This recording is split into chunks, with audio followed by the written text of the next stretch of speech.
I'll just take a couple minutes to look at the solution with you guys. I know the final is nearly upon us. Did you hit record? Okay. Is the audio bouncing? See the little bar? Does it go? Okay, cool. All right, let's see if we can't find the solution. I think it's here. Come on.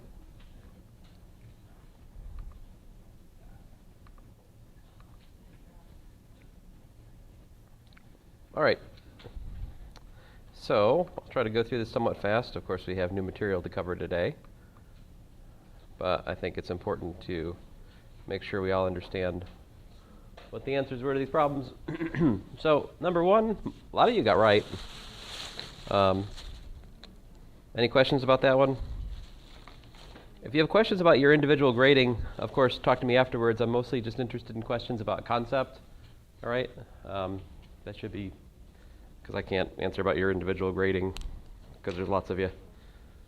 Anyway, so, any questions about number one? How about number two? Yes, sir. Oh, question number 5 when I get to it? All right. Question number 3, basically what you had to do is differentiate, look at where it's 0. That gave you critical point 0 and 1. 0 also happens to be an endpoint. You check the critical point and the endpoints and pick a winner and a loser. So you get -1 is the minimum, 16 is the maximum. That was the story there. Hey, a lot of you guys got the chicken fence problem. That was good. So I was happy with that. It was 25 by 50 was the answer there.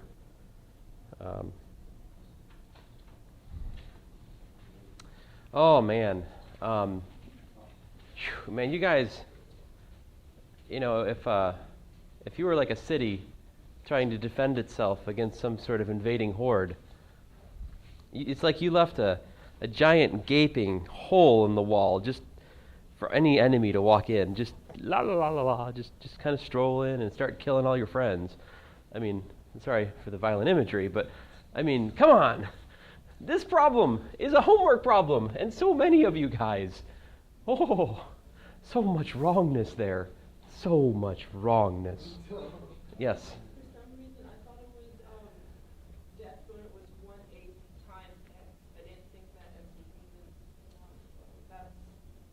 That means 1 over 8 times x, yeah. Yeah, and that's like kind of how I set up my answer. I mean... So if we were to write 1 over... 8 times x or 1 over 8 times 1 over x? So this is equal to 1 over 8x. I mean, that is the rule. If I wanted to write 1/8 times x, yeah, that's how I would write 1 over 8 times x.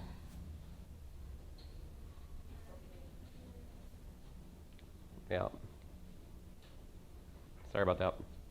Now, if that's the reason you got it wrong, that is easily fixed, right? yeah. Now, but I'm quite certain, and there's probably about 5 of you who are in the same situation as you are with that. I'm sorry about that. In fact, I'd probably be inclined to give you back the points, given that that's your misunderstanding. So if you talk to me after class, I'd be happy to. If that's the reason you got that problem wrong, you should talk to me about it after class, if I can give you the points back.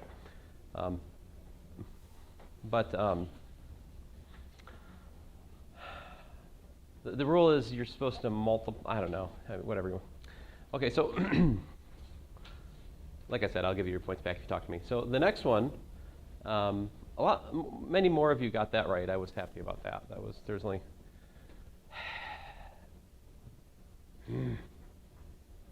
Anybody got a minute to like go up and beat the people on the roof? You know? I Oh no, I think you guys are taking me seriously.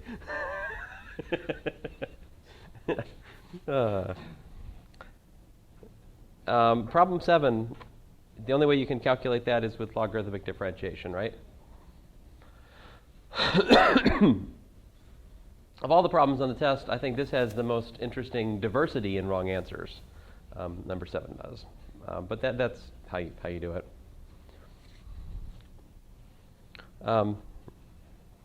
Problem 8. A lot of people had trouble with problem 8. That ought not be. All you got to do here is figure out where is the derivative 0, you make a sign chart, and then determine where is it positive and where is it negative. However, you must be careful when you figure out where it's 0. And most of you made your mistake there.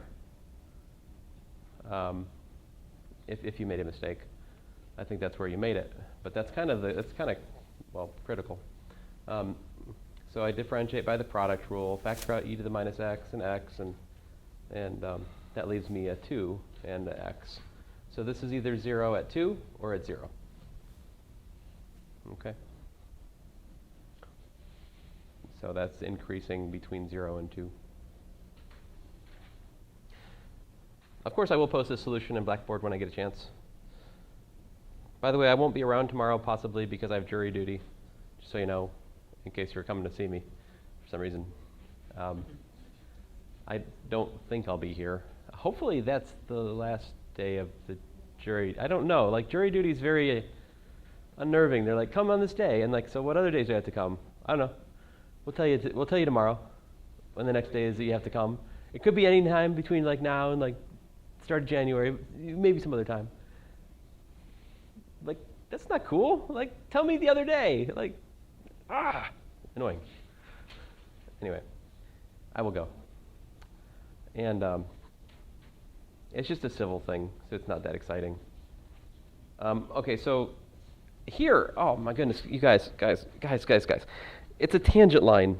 What does the equation of a line look like? Y equals mx plus b, right? The point is you should have numbers and x's. If your tangent line has exponentials or x squared or anything but a number times x plus another number, you should know, no, incorrect.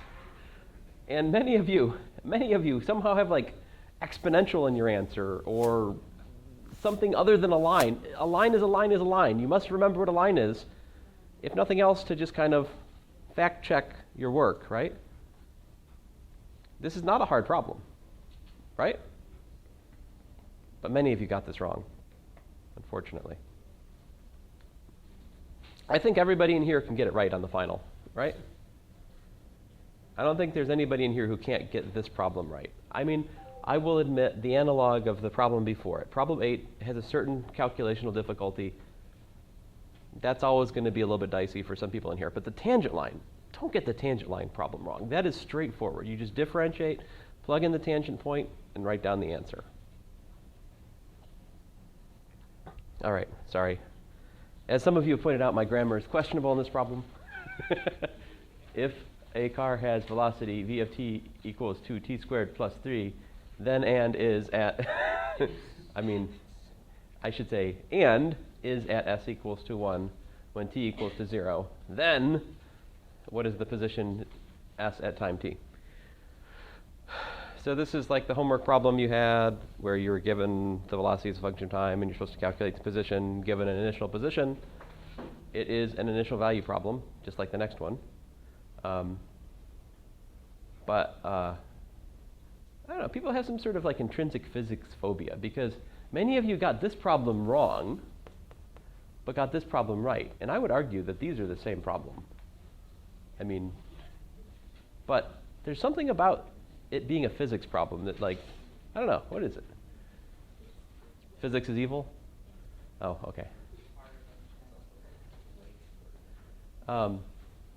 Anyway, so all I did was I calculate the antiderivative of the velocity function. That gives me a template for the position function. I have to add a constant. But the position is 1 at time 0, which fits the constant to be 1, and there's the answer. 1/3 t cubed plus 3t plus 1. If you differentiate that with respect to time, you get back to the velocity. If you plug in time equal to 0, you get the position as 1. These are the two things we need. Again, I don't think you guys need to get this one wrong on the final.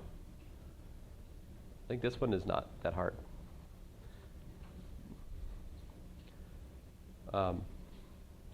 And likewise, the next one, we integrate, right? We calculate the antiderivative of f, add a constant, and then fit the constant by plugging in the given data, which is that f of 1 is 10, so 1 plus 1 plus 1 plus c is equal to 10. That tells me c is equal to 10 minus 3, which is 7. Any questions? This is going to be on Blackboard, right? Yeah, of course. Yeah. I will post it. That is the plan. Now, on a lot of your tests, I have written some kind of grumbly statement along the lines of notation, or something like that along those lines. Basically, what I'm saying is your notation is offensive to me. It's hurting me. Like, your notation is quarrelsome. I mean, I don't know what to say. So here's what you guys do. Integral of x squared dx equals to 1/3 x cubed. Well, let's say plus a constant, but no. But what you'll do is this. You write integral. You're like, the integral is 1/3 x cubed, right? That's what your internal monologue is saying to yourself, right? But the thing is, you don't write this. Integration is a process. There's no need for this symbol here. This symbol does not belong in the answer. In fact, that technically makes it wrong. I didn't take off points because I got enough points. I don't want any more. All right? But I would be well within my rights to take off points for that. If I wrote bad notation on your paper, in a world where I was meaner, you would have lost 1/3 of your points or something. I don't know. But I didn't. But that integral does not belong in the answer. That's what you've already done by writing 1/3 x cubed. Plus a constant, by the way. I also did not take off points if you didn't add a constant. But I should, but I didn't. Yes, sir? Can you just define for me one more time what indefinite integral is? Yeah, sure. The indefinite integral of f of x dx is equal to big F of x plus a constant, where d big F dx is equal to little f. In other words, it's some function that when you differentiate, it gets you back to what's the integrand. The integrand is the little f. So it's undoing differentiation. It's an antiderivative. We add the constant that indicates all possible antiderivatives. They differ. Yeah. And that's important to fit initial conditions. But in contrast, what we're going to talk about today is definite integration, which takes in a function and over a particular interval spits out a number, which represents the signed area under the graph. That's going to be another integration, quote unquote, but rather different. The indefinite integral gives you a function. The definite integral is going to give us a number, which represents area. Anyway,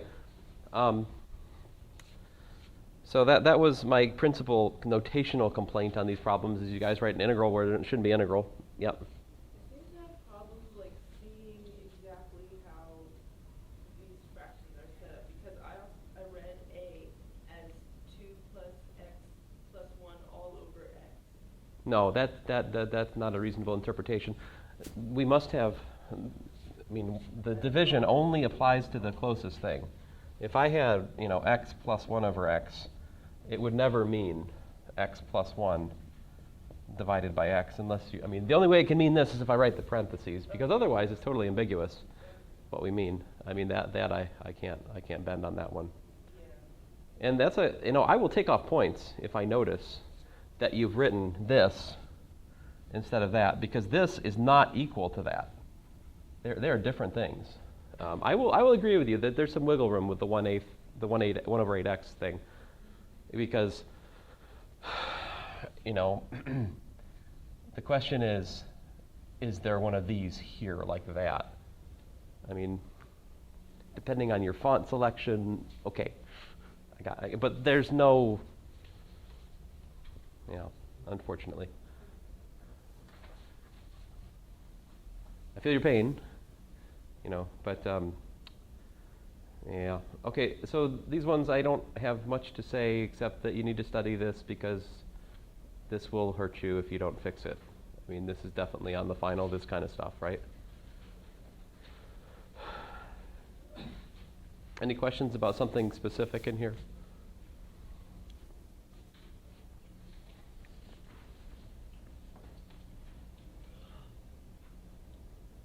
I took off 2 points here each one of these is worth 10 points, right? I took off 2 points if you had, like, for some reason, flipped the 20 upstairs somehow, or flipped the 7 upstairs somehow.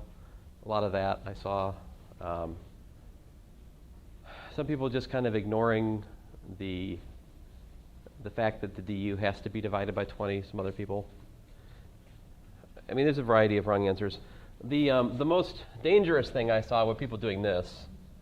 Integral, like 7x, what was it, 7x to the 6th, e to the, what was it? I can't read. X to the 7th plus 42, right? So I saw some people do like this. X to the 7th times e to the x squared plus 42. Something like that. So basically the idea they were using is that they could look at this and they could look at this separately and just integrate that piece and integrate that piece and then multiply them, and that would be the answer. That's just simply not the case. That is not something we have to work with. So if you did that, that's why you're wrong. So what you're saying is you need to look at it all like one term? Yeah, we have to deal with the whole kit and caboodle. I mean, to make a u substitution, we have to do two things. We have to substitute the integrand, and we also have to convert the measure. So we have to change the dx to du. So like here, if we let u equal to x squared plus 40, x to the 7th plus 42, then du is 7x squared dx. So basically, this 7x squared and dx becomes du. But I write it out this way, so like they cancel, right? And that leaves us with exponential of u to u. Only if you only have u left in your answer are you done. If there's an x left over, you can't just ignore it, like so many of you did on the next page. Oh my goodness. Anyway, so yeah, we have to, it's holistic. It's the whole thing. You can't divide and conquer with integration.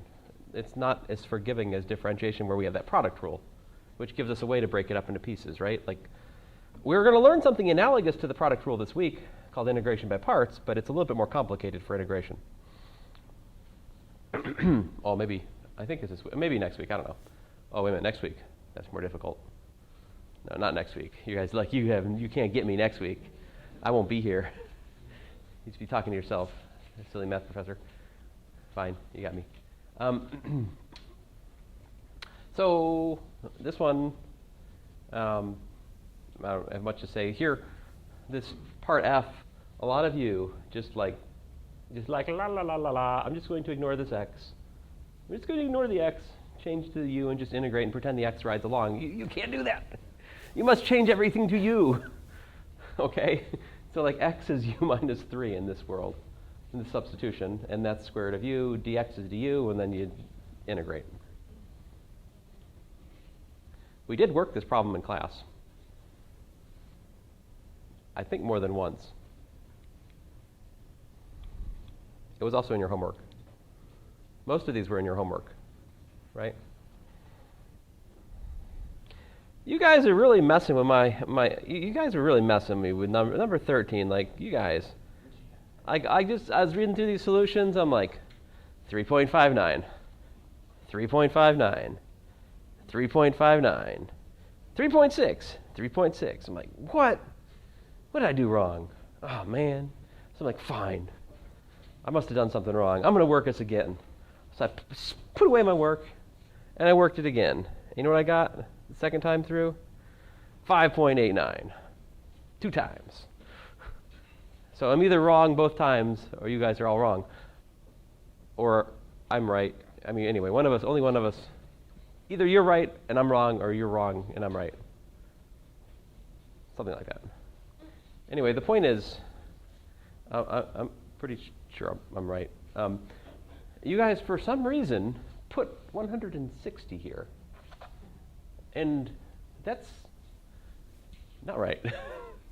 Why would there be 160 there? The coefficient of the exponential here does not have the meaning of initial temperature. The initial temperature here is the coefficient of the exponential plus the other constant. The sum of those two things is 160. That's why it's 80 and 80.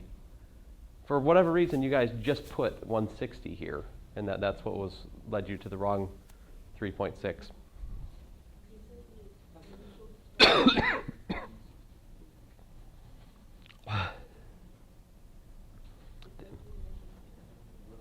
Yes, the initial temperature is 160, but that doesn't make the coefficient of the exponential 160.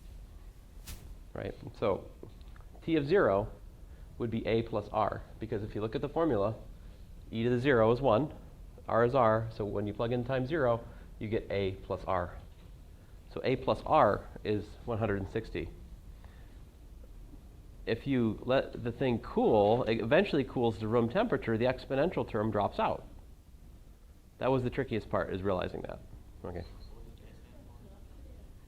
What is A? A is a coefficient. I mean, I don't know what it stands for. I can tell you this, A plus R is the initial temperature. So, yeah, well, no. I did not say that here. You're thinking of like the PERT equation or something, right? Yeah. I figured that out after the fact, that's what you guys are doing. Anyway, so basically I just plug in that t of 0 is 160, that t of infinity is 80, and that t of, what was it? T of 2 is 130. That ends up telling me, well, this solution's hard to read. I think the one that I give next is better. Eventually I find that the coefficient of the exponential is minus 0.235, and so the temperature at time t is 80, e to the minus 0.235 t plus 80. You set that equal to 100, you solve for it. I think if I was to ask this again, I think some people would get it right now that we've had this discussion, but some of you were on the right track. I gave you half credit because you were kind of close, but not quite there. Yeah. So the way you solve that one, you have to start out thinking, well, what would it be at the start and at the end? And that's how you kind of define what your variables should be. Well, I told you that t of t was a e to the kt plus r. Yeah. I guess where I got stuck is I had no idea where to put the number. The 80, right? Yeah, or any of them. Well, I think that 0, I said that, the initial temperature is 160, so initial always means 0. Yeah. Them's the rules. The thing that I would agree with you is it's slightly ambiguous is where does the 80 fit in, right? And that comes from understanding what the model is, thinking about it a little bit. Like, what does it mean? What is Newton's law of cooling? It says that you eventually cool to room temperature, right? So the exponential can't be a positive, it has to be a negative. If the exponential was positive, that would say the temperature of the coffee was going to infinity as time goes to, that would be weird. So the exponential term, just by common sense, has to go to 0, which forces t of infinity to be 80, because it has to go to the room temperature eventually. That's the biggest jump in my solution here. All right, yeah, that makes sense. Yeah. That's why this was, I would consider this to be the bonus problem. There were 2 bonus problems on this test. These are the last 2 problems are the bonus problems. I didn't expect everybody to get this, but I thought there was a chance that some people would. But nobody did. Not really, no. That's why you guys made me work my problem twice. I'm like, hey, why didn't anybody else get 5.9? No, I like that problem.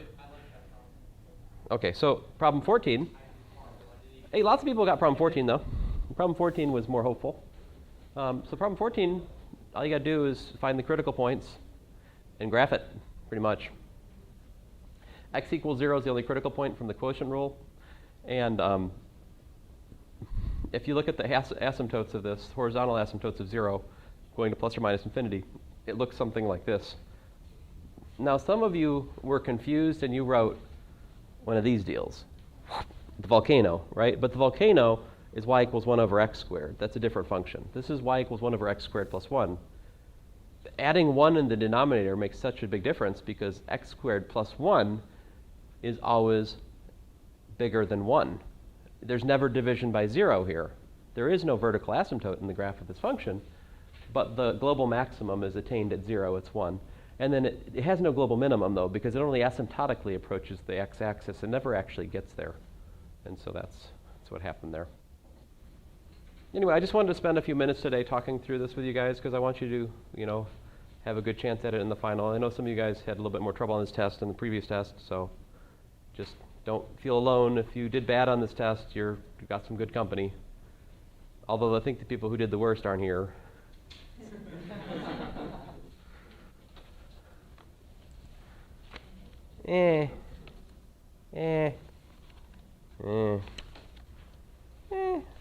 Well, I don't know. I guess they did okay.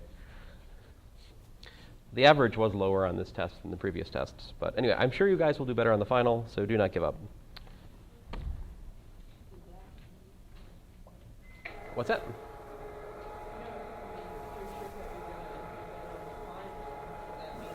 Oh, we should just not have a final? No.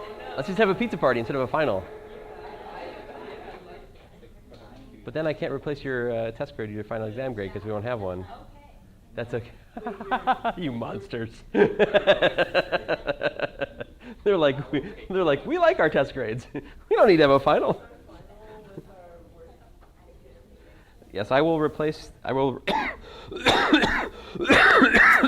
Oh man. If helpful, if you do better on the final exam, I replace your final exam grade for the test grade.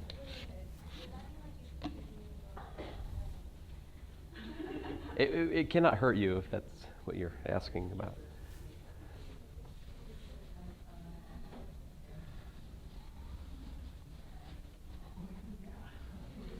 I will not replace your final exam grade with your test grades if that was what's going to be asked. Ha ha ha. I do need to have everybody take the test, otherwise I don't have a fair metric by which to judge the class. Well, that's not entirely true, but anyway, I'm just mean that way. I make you take the final. Pretty much, without exception. All right, guys. Let's do some new math. Sound good? Sounds good to me. I don't know.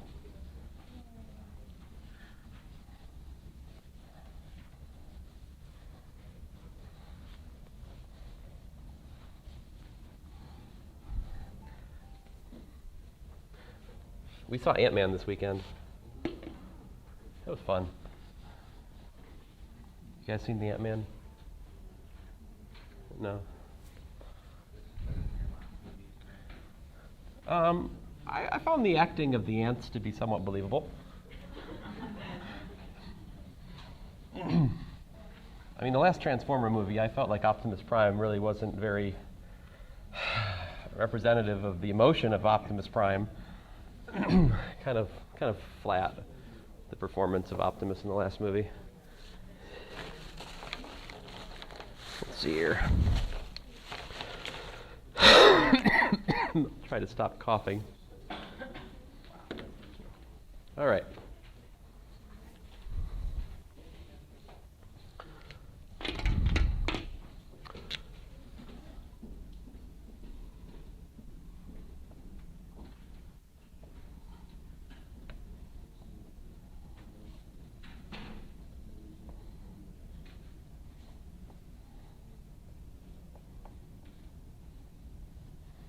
So the topic for now is definite integration and the fundamental theorem of calculus. So let me first give you a definition. By the way, for the final, I allow you guys a what? Yeah, one standard printer page of notes front and back. Go for it. I'm not sure that this even belongs there, but here it is. Okay, so the integral from a to b of f of x dx is defined to be the limit as n goes to infinity of the summation I equals 1 to n of f of x of I star delta x. Now, let me explain the notation. So here's A, that's x sub naught. Here's B, that's x sub n. And what we're doing is we're dividing the closed interval from A to B into n subintervals. So, like over here is x1, here's x2, and so forth. Over here, x sub n minus 1. Now, the width of each one of these intervals, they're equal width, all right? So like this is always delta x. Okay, these are all delta x width. And so like here's the formula. Delta x is equal to b minus a divided by n. So to find the width of the approximating region, the typical subregion, take the total distance b minus a and divide by n. And the formula for the ith coordinate is you do a plus I times delta x. And you can check what happens. What happens with that formula I just wrote down? If you put I equals to n, what happens?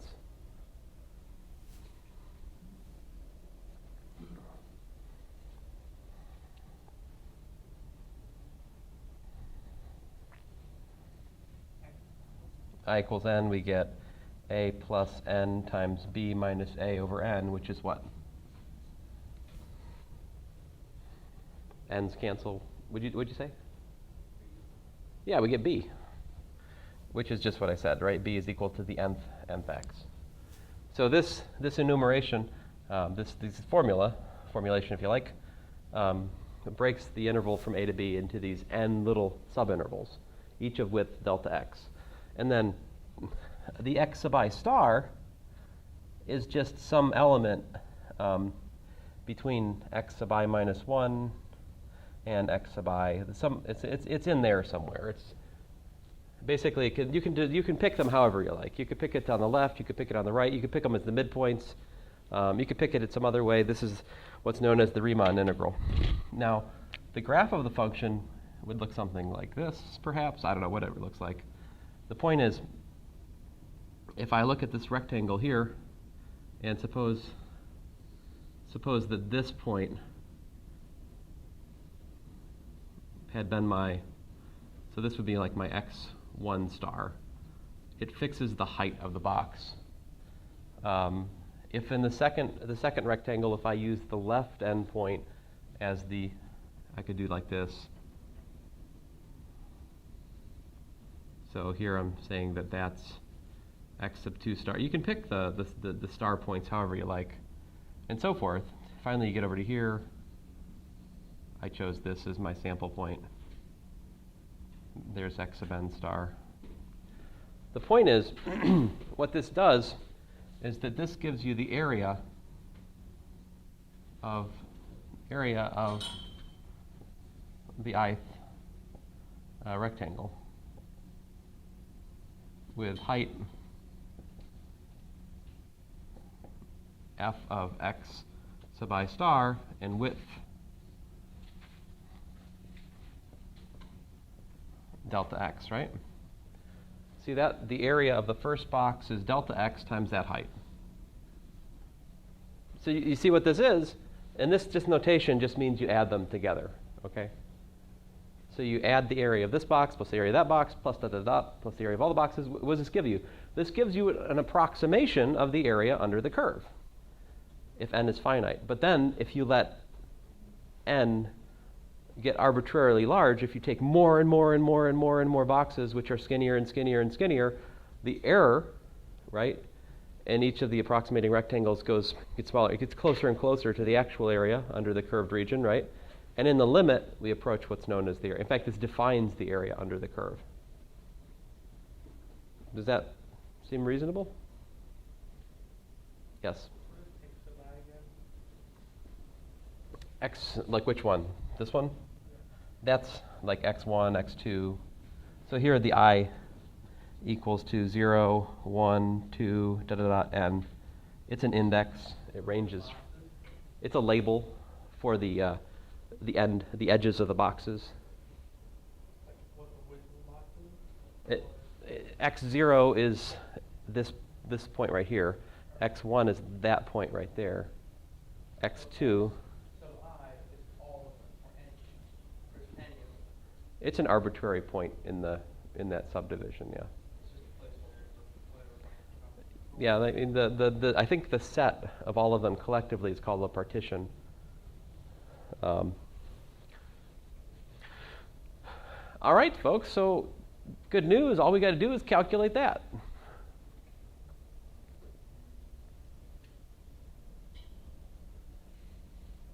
So since you guys already know how to calculate infinite limits, and you're comfortable with sigma notation, right? You can calculate these sums.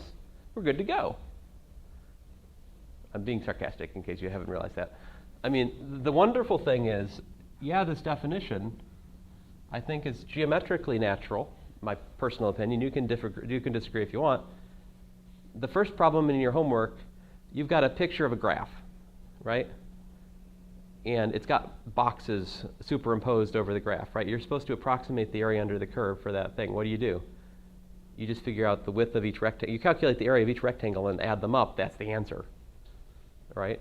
The reason that problem is there is because that's tied to the definition of the definite integral.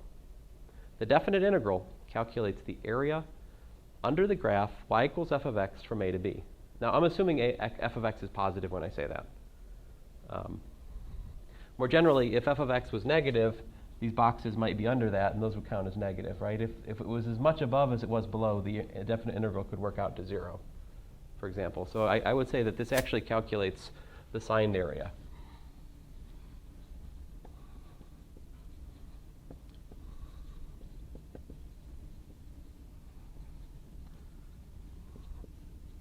Under y equals f of x for a less than or equal to x less than or equal to b. All right, so by now you know there's something I'm about to say which is going to make this easier. In fact, that is true, and that is our beloved fundamental theorem of calculus. The fundamental theorem of calculus says that, in fact, this is equal to f of b minus f of a, where f prime of x is equal to f of x.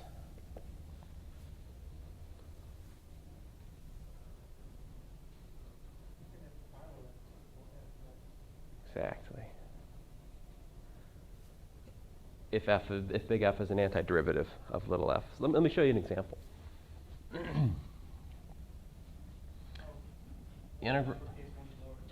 Yes, I know. I'm sorry. It's our custom here. It's not a good one, but it is the one I have adopted as well. So integral from 0 to 1 of x dx. What did I do? What have I done? Oh, okay.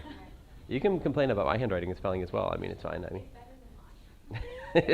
My handwriting was atrocious until I took a drafting course in high school, where I started doing everything in all caps.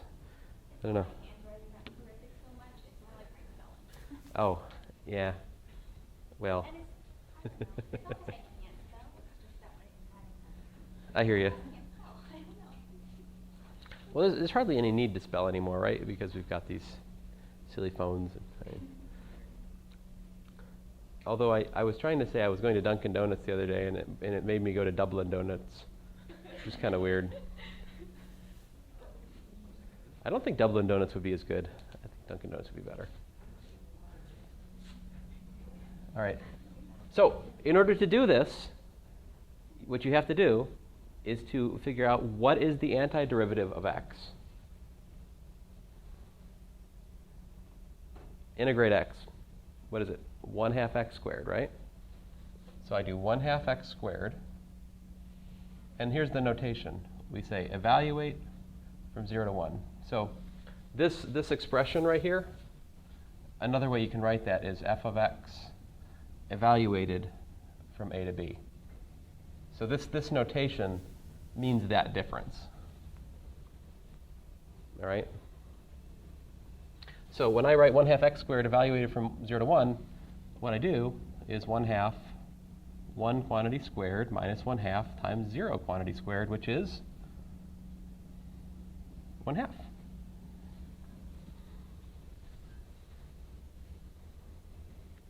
Is this reasonable?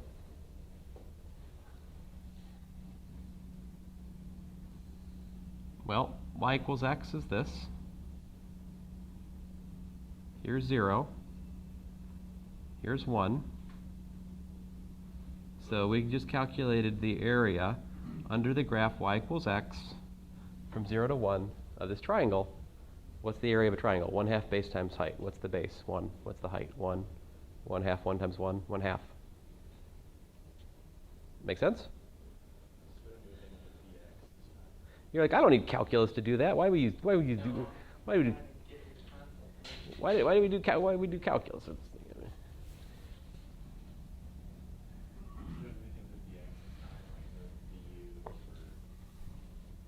Yeah, we can combine. We can do U substitution problems also, but I'm going to start without that, if you don't mind. Let's see here. So how about this? From 0 to 1 of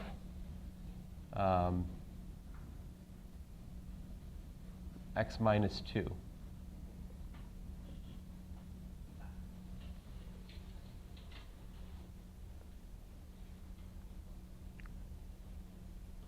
So let me just take a minute here to tell you the process, what we're doing. What's the process?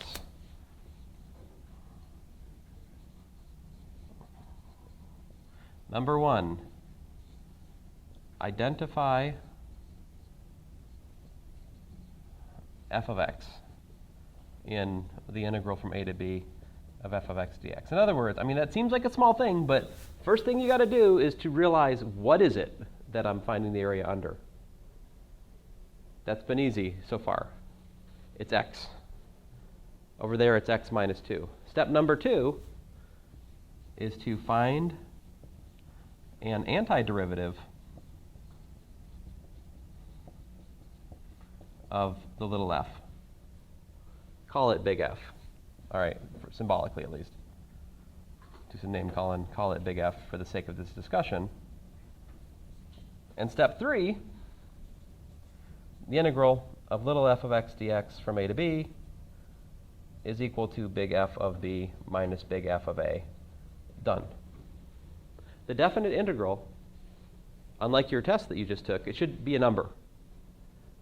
Positive, 0, negative, all the possible, but it should be a number. It represents the signed area under some graph. Okay, so step number 1, I'll write off the side here. F of x is equal to x minus 2, right? So what's my antiderivative? Minus 2x, all right. So fundamental theorem of calculus says that this is 1/2 x squared minus 2x, big parentheses, evaluate from 0 to 1. What is that?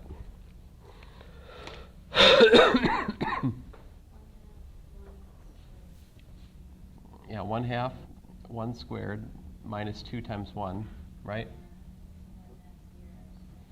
Yeah, minus zeros. I get negative 3/2, okay.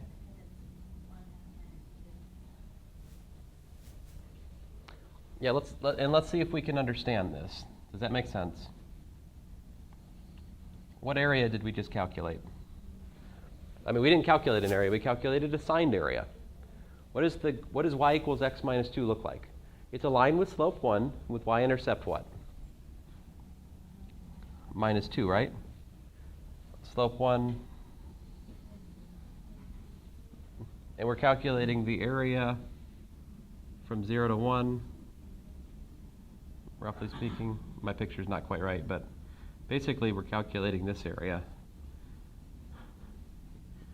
And because that area is under the x-axis, it counts as a negative area. Yeah. The negative 3 over 2, should it be negative half? Oh wait, hold on, I might do this somewhere else. All right, I got it out. Okay. Yes?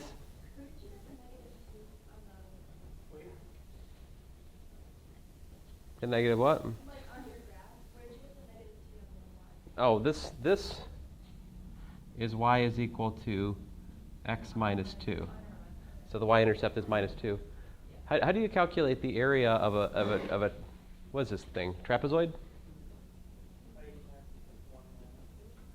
You basically take the average, right, and multiply by the width. So yeah. I mean, you could break it into a triangle, right? Now, my picture isn't very good because this triangle actually has, this is 1, right? And this is 1, and this is 1, and this is 1. So, I mean, a better picture of this would look more like this, right? point is there's area 1 here, there's area 1/2 here, but they're both under the x-axis, so they give us -3/2. Yeah. Would you always write it as -3/2? I mean, because sometimes you have a negative area. It's not an area. Remember, the definite integral calculates the signed area. So it doesn't have to be positive. It will give us a negative thing if the function we're integrating is negative over the domain of integration. Yeah. Would you expect us to draw a graph like that? Not necessarily, but there are some problems that are about understanding this. So it's a concept I want you to learn. But no, we don't have to draw that. That's the beautiful thing also, is I can calculate the area under some graph that I don't even have to, I mean, I can calculate area under something I don't even want to think about graphing, for example.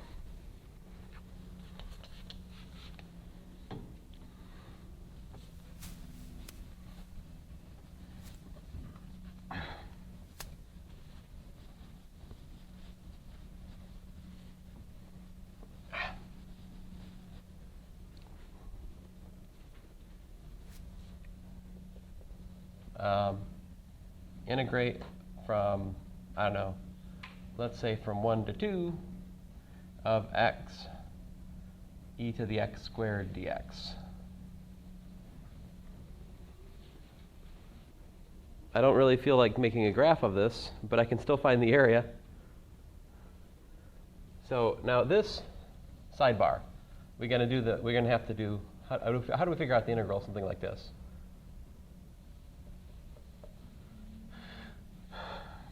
U is x squared, right? Du is 2x dx. So this becomes integral of x times e to the u times du over 2x, which is 1/2 integral of e to the u du, which is 1/2 e to the u, which is 1/2 e to the x squared plus a constant. So there's my antiderivative. This time the antiderivative I had to actually stop and think about. I had to work a little bit to get that antiderivative. I had to use u substitution to figure out the antiderivative for this problem. Once I've done that, what do I do? Exactly. So I got to do 1/2 e to the x squared evaluated from 1 to 2. So I just plug it. So that's 1/2 e to the 4 minus 1/2 e to the 1. And I guess I could factor out a half. 1/2, e to the 4th minus e to the 1. I mean, however you want to write it, we could figure out the number. I don't know. It's not really, yeah.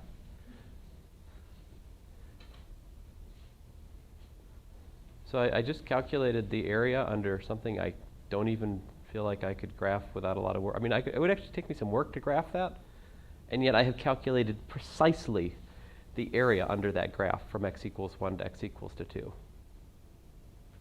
This theorem is incredible. This is what Newton brought to calculus. People studied areas by this kind of process of breaking into finer and finer pieces since the times of ancient Greece. People like Archimedes did stuff like this. Archimedes had this idea of this infinitesimal method of breaking things into smaller and smaller pieces. This is very old. The problem of tangents predates Newton as well. Newton's teacher, I think Isaac Barrow, he studied tangents his whole life. All right? It was Newton and Leibniz who were the first people who really made the connection between the derivative and also the problem of area. It's really bizarre that something to do with differentiation has something to do with calculation of area. This is a deep and mysterious thing. It's also the reason that we can teach calculus to you. If we never got past this idea, then calculation of areas for curved regions would be something that's relegated to the realm of experts. The fact that we have this theorem means that we can all do it. Dummies like me, we can do it. So, yeah. Yeah. Oh, yeah, right. What would happen if I added C?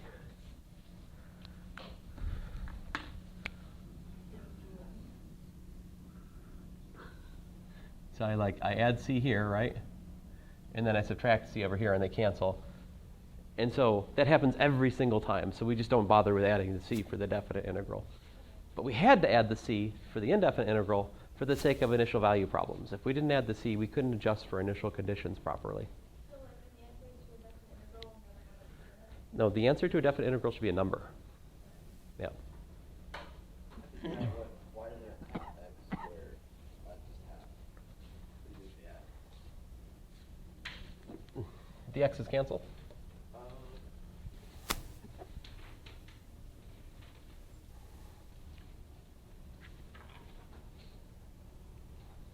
Questions? No? All right, another example then. Let's keep doing some more examples.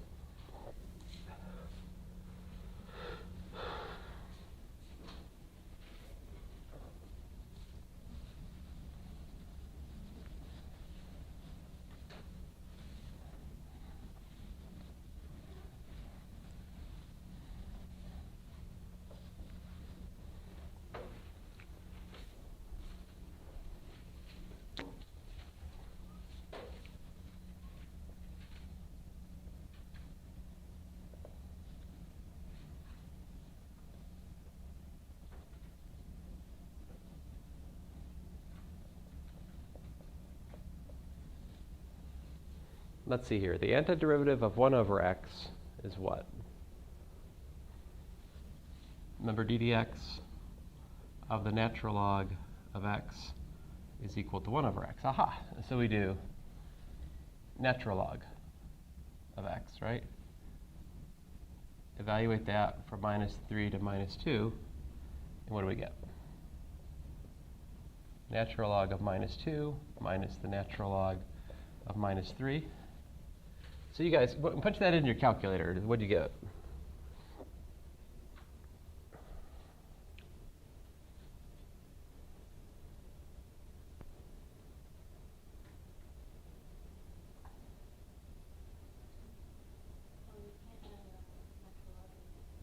Aha! What's the point of what I wrote? You can't do this. What am I missing? What's absolutely important to put on these kinds of problems? This is the reason, you see guys, that we must be careful to say the antiderivative of 1 over x is the natural log of the absolute value of x. This is the reason, this example. Because we can't, so this is missing. The truth is that this is what's the case for x not equal to 0. I can't even take the natural log of x if x is less than 0. However, I can take the natural log of the absolute value of x if x is less than 0, because the absolute value of x is always positive. So the absolute value takes the negative and makes it positive. And so what we actually have is natural log of 2 minus the natural log of 3, which is what?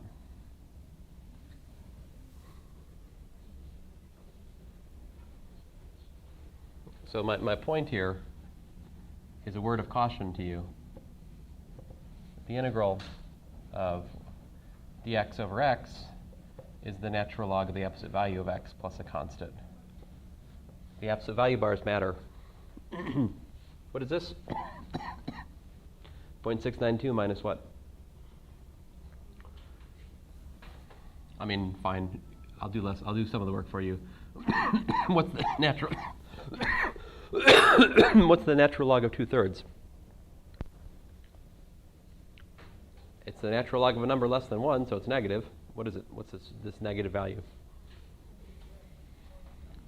I'm sorry?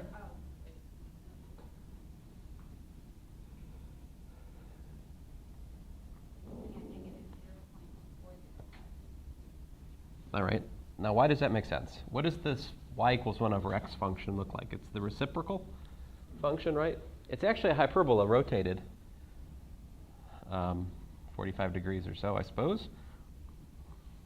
So there's one part of the hyperbola, there's the other part. And we just calculated the area, the signed area rather, under y equals 1 over x from -3 to -2. In other words, the reason that, of course, is negative is because it's under the y-axis. Sorry to beat a broken record. I just wanted you to understand what the significance of the sign is and the relation is to graphing, okay? There's a problem that you can, yeah, what? No? Oh, okay. Adjusting here. Not a question, not a question. Okay, so another example. This is a very popular and somewhat mean test question. Integral from -1 to 1 of the square root of 1 minus x squared dx. I mean, in the world of all freshman level introductory integral calculus exams, this is on like at least 30% of them, something like that, this question.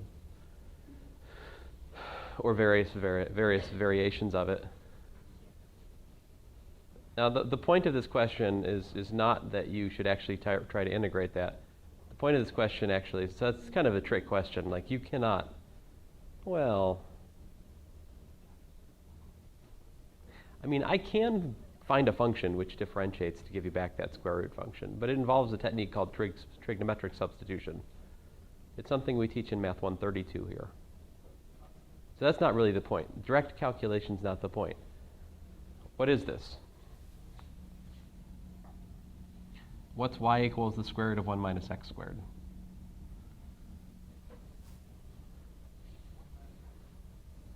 This gives me what? Y squared equals to 1 minus x squared for y positive.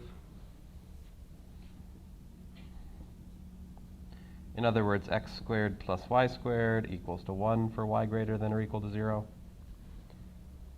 So what is this? This is actually, that integral represents this area.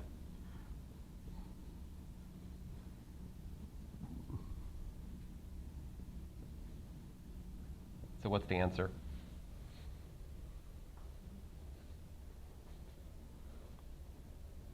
Here I assume. Yeah, 1/2 pi. Right. Yeah, 1/2 pi. Pi over 2. Exactly. Can you just draw the line center? Draw the Vine Center now. It's above my skill level. Let's see here.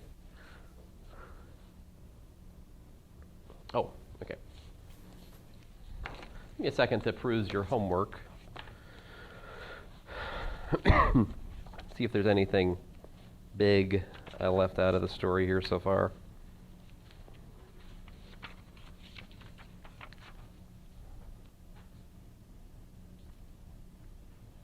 I guess there are two applications. So, I mean, pretty much every integration we looked at before, you can do a corresponding definite integral for. I've shown you maybe about 30% of the kinds of examples that are in the homework. The rest, in concept, are very similar. I'm going to leave those for you guys to work on. Of course, we'll probably have another day we can talk about the specific problems you got stuck on. But in the time that remains, I'd like to talk about two applications. So one application is the concept of an average. How would you calculate the average for a continuous set of values?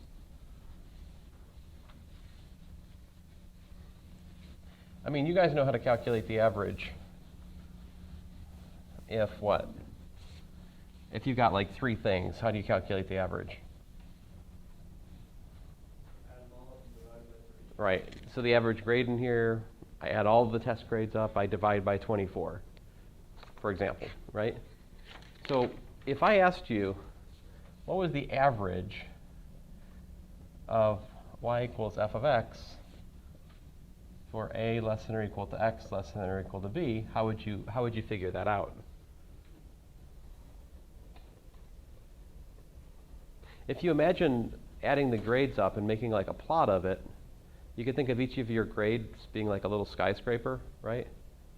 And so if you plotted those all in the same graph, you could calculate the area of all those skyscrapers, add them together, it would give you like the total grades, and then you divide by, well, you divide by the number of students, which would be the same as the length of that graph, right? So what I'm saying motivates the following.